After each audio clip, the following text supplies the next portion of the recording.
ప్రజాప్రతినిధి న్యూస్కి స్వాగతం.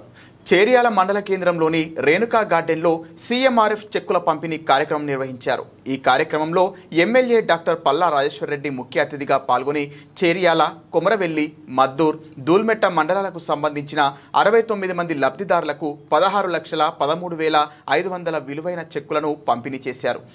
ఈ సందర్భంగా ఎమ్మెల్యే పల్లా మాట్లాడుతూ నియోజకవర్గాన్ని ఆరోగ్యమే మహాభాగ్యంగా మంచి ఆలోచనతో నీలిమ హాస్పిటల్ ద్వారా సేవలు కొనసాగిస్తున్నాను. దేవన్నపేట దగ్గర వెళ్లి తపాస్పల్లి రిజర్వాయర్ను ఖచ్చితంగా నింపాలి. 4 మోటార్లు ఆన్ చేయాలి.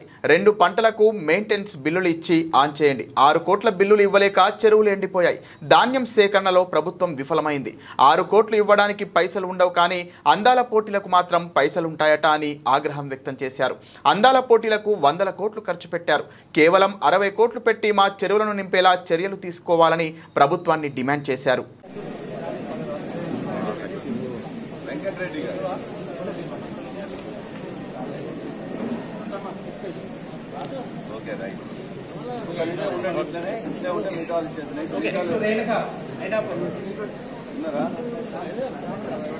తపాస్పల్లిని ఖచ్చితంగా నింపాలి. 4 మోటార్లు ఖచ్చితంగా ఆన్ చేయాలి. 2 పంటలకు మీరు చేసేదేమీ లేదు, కనీసం మెయింటెనెన్స్ ఇచ్చి ఆన్ చేయండి. గోదావరిలో కావాల్సిన నీళ్లు ఉన్నాయి. గోదావరి నుండి ఎత్తడానికి కావాల్సిన మోటార్లు పెట్టిండ్రు కేసీఆర్ గారు ఆనాడే. ఆ మోటార్లను ఆన్ చేసి నీళ్లు పోయించడం చేత కాకపోతే ఏమి ప్రభుత్వం నడుపుతుందని మేము అడిగినాం. నేను ఇప్పుడు కూడా వారిని అడుగుతున్నాం. పెరగడం కానీ తెలంగాణ పేరు మోగడం కానీ జరిగింది. అదేవిధంగా ఈ రాష్ట్రం ఎక్కడుంది, హైదరాబాద్ ఎక్కడుందని చెప్పేసి ప్రపంచ ప్రజానీకానికి తెలిసింది. అదేవిధంగా ఎలక్ట్రికల్ వెహికల్స్ యొక్క ఇంపార్టెన్స్ గురించి, ఎలక్ట్రికల్ వెహికల్స్ ని పెంచడం గురించి, పొల్యూషన్ తగ్గించడం గురించి కూడా ప్రజానీకానికి, ప్రపంచానికి తెలియవచ్చింది. అటువంటి దాన్ని చట్టబద్ధంగా నిర్ణయం తీసుకుంటే దాన్ని కావాలని చెప్పేసి ఏసీబీ తర్వాత కేసులు పెట్టడం జరిగింది. ఇవాళ ఏసీబీ కేసులు పెట్టడమే కాకుండా ఈ రోజు రాత్రి, అంటే ఈ రోజు మార్నింగే కేటీఆర్ గారు లండన్, అదేవిధంగా అమెరికా పోతున్ననే విషయం తెలిసి నిన్న ఏసీబీ నోటీస్ వేయడం అంటే ఇది దారుణం, లక్ష్యపూరితం తప్ప మరొకటి కాదు. ప్రతిరోజు కేటీఆర్ సంధించిన ప్రశ్నలకు సమాధానం చెప్పలేని రేవంత్ రెడ్డి ప్రభుత్వం సిరిసిల్లలో ఆయన క్యాంపు కార్యాలయం మీద దాడి చేసి రేవంత్ రెడ్డి ఫోటో పెట్టాలని చెప్పేసి అడుగుతున్నారు. అంటే ఇంతకుముందున్న క్యాంపు కార్యాలయం అంటే ఒక ఎమ్మెల్యే యొక్క సొంత ఇల్లు అంటే ప్రభుత్వం ఇచ్చే ఇల్లు.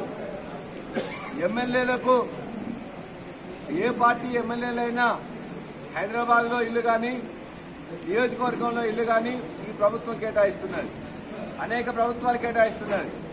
అంతే తప్ప ఆ కార్యాలయం, అంటే ఇల్లు కమ్ కార్యాలయంగా ఉండే దాంట్లో ఎవరి ఇష్టమైన వాళ్ళ ఫోటోలు వాళ్ళు పెట్టుకుంటారు. అంతే తప్ప కానీ ఇవాళ మోడీ గారు ఫోటో, రాహుల్ గాంధీ గారు ప్రభుత్వ క్వార్టర్లో ఉన్నారని చెప్పేసి పెట్టుకోరు. అదేవిధంగా రేవంత్ రెడ్డి ఇంతకుముందు ఎంపీ క్వార్టర్లో ఢిల్లీలో ఉన్నప్పుడు మోడీ గారి ఫోటో పెట్టలేదు. అట్లానే ఇక్కడ కూడా ఇంతకుముందు కేసీఆర్ గారి ఫోటో రేవంత్ రెడ్డి కానీ ఇంకోరు కానీ ఎమ్మెల్యేలుగా ఉన్నప్పుడు పెట్టుకోలేదు. ఇదేదో కొత్త దుష్ట సంప్రదాయం తీసుకురావాలనే ప్రయత్నంతో చిలిపి వేషాలు వేస్తున్నారు. కాబట్టి అటువంటి వాళ్లకు మా నాయకులు, కార్యకర్తలే సమాధానం చెప్తారు. నిన్న కూడా చెప్పిండ్రు, పోలీసుల అత్యుత్సాహం కూడా చూసిండ్రు. అదేవిధంగా పోలీసు వ్యవస్థలో ఉండే ఏసీబీ ద్వారా నోటీస్ చేయడం అంటే ఇంత పిరికి పందల్లాగా దారుణంగా వ్యవహరిస్తున్నారు. చట్టం ఉన్నది, కోర్టులు ఉన్నది, న్యాయం ఉన్నది. ఖచ్చితంగా ఈ ప్రభుత్వం బీఆర్ఎస్ పార్టీ నాయకుల మీద, BRS party working president KTR గారి మీద చేస్తున్న చర్యలని ఖండిస్తున్నాం.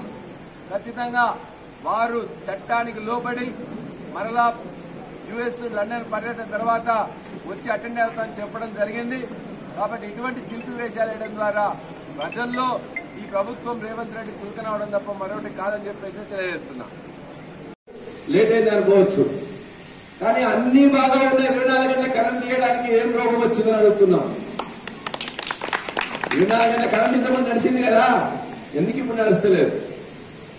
2 పంటలు తపాసుపల్లి కనబైరగూడెం లత్తూరి కింద 2 పంటల జత 5-6 ఏళ్ల నుంచి పండినాయి కదా, ఎందుకు పండలేదు ఇప్పుడు అడుగుతున్నాం. 6 కోట్ల డబ్బులు ఈ యొక్క ప్రభుత్వం దగ్గర లేదనే కానీ 100 కోట్ల రూపాయలు వచ్చి అందాల పోటీలు పెట్టడానికి పైసలు ఉన్నాయట. సిగ్గుపడాలి. ఎవరెట్లా ఉంటే మనకేంది? ఒక అందంగా ఉంటారు, నల్లగుంటారు, తెల్లగుంటారు, కొద్దిగా తట్టుకుంటారు, ఎట్లుంటారు, మనకి ఏమొస్తుంది ఏమవుతుంది? అందాల పోటీల కోసం 100 కోట్ల రూపాయలు తీసుకొచ్చి పెడుతున్నారు కానీ మన బతుకులు బాగా చేయడానికి కావాల్సిన 6 కోట్ల రూపాయలు వేయడానికి ప్రభుత్వం వెనుకబడ్డది. అందుకే ప్రభుత్వాన్ని విజ్ఞప్తి చేస్తున్నా, డిమాండ్ చేస్తున్నా, మా యొక్క తపాసుపల్లి ఉన్నదాన్ని ఉన్నట్టు నింపండి. ఏం చేయొద్దు, మీరు గడపార పెట్టి మీరు దువ్వేది లేదు, తక్కిన మట్టి ఎత్తేది లేదు, కొత్తగా కరెంటు ముట్టించేది లేదు. నీళ్లున్నాయి గోదావరిలో, మోటార్లు ఉన్నాయి ఎత్తే దగ్గర, కరెంటు ఉన్నది. కనీసం మోటార్లు ఆన్ చేయండి. మోటార్ల ఖర్చు కిందనో దాని కిందనో 6 కోట్ల రూపాయలు అయితే గెలిస్తే చాలు.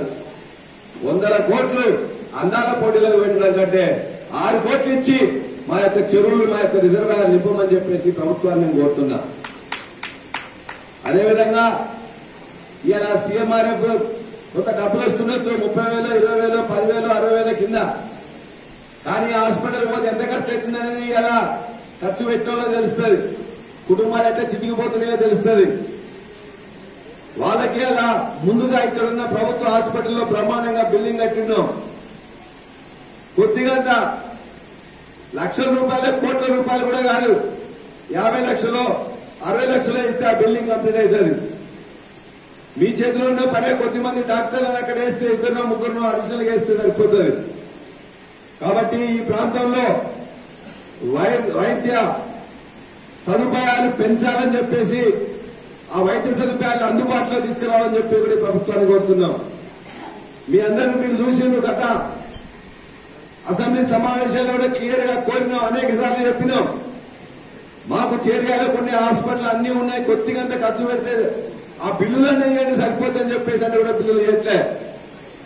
ఆసుపత్రికి కావాల్సిన 50 లక్షల బిల్లులు ఇవ్వట్లేదు కానీ అందాల పోటీలకు 100 కోట్లు ఇస్తా ఉన్నారు. ఇది శోచనీయం.